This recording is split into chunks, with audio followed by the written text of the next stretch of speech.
ഗണപതി ബപ്പ മോറിയ, മംഗളമൂർത്തി മോറിയ. വിനായക ചതുർത്ഥിയാണ്. ഏവർക്കും ഹൃദയം നിറഞ്ഞ വിനായക ചതുർത്ഥി ആശംസകൾ. ചിങ്ങമാസത്തിലെ വെളുത്ത പക്ഷത്തിലെ ചതുർത്ഥി ദിവസമാണ് വിനായക ചതുർത്ഥി നമ്മൾ കൊണ്ടാടുന്നത് അല്ലേ.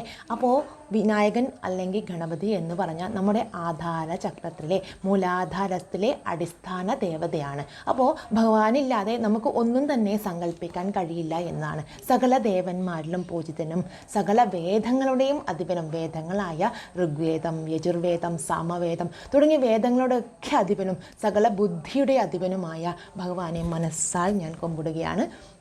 അപ്പോൾ നമ്മുടെ ജീവിതത്തിൽ ആവശ്യമായ ബുദ്ധി, സിദ്ധി, ഐശ്വര്യം, ആരോഗ്യം തുടങ്ങിയ എല്ലാ കാര്യങ്ങളും സിദ്ധമാകുന്നത് ഭഗവാനിൽ അടിസ്ഥാനമായിട്ടാണെന്നാണ് പറയുന്നത്.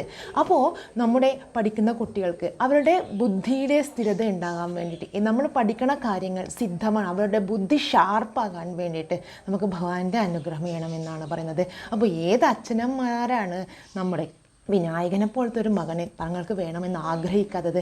ഈ ഉലകമേ തൻ്റെ അച്ഛനും അമ്മയാണ് എന്ന് നമുക്ക് കാണിച്ചു തന്നവ ആണ്. ഉത്തമ മാതൃകയാണ് ഭഗവാൻ അല്ലേ.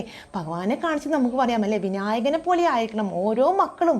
തൻ്റെ അച്ഛനും അമ്മയാണ് തൻ്റെ ഉലകം എന്ന് അറിയിക്കേണ്ടതാണ്. അതുപോലെ ഓരോ കാര്യസിദ്ധത്തിനും നമ്മുടെ ഈ വിനായക ചതുർത്ഥി ദിവസം നിങ്ങൾക്ക് എന്ത് കാര്യമാണോ സിദ്ധമാകേണ്ടത്, നിങ്ങൾ ഏത് ആഗ്രഹമാണോ സിദ്ധമാകണത്, ആ ആഗ്രഹം സിദ്ധമാകാനുള്ള ബുദ്ധിയും അത് ഉപയോഗിക്കേണ്ട മാർഗവും കാണിച്ചു തരണേ ഭഗവാനെ എന്ന് പ്രാർത്ഥിക്കാം.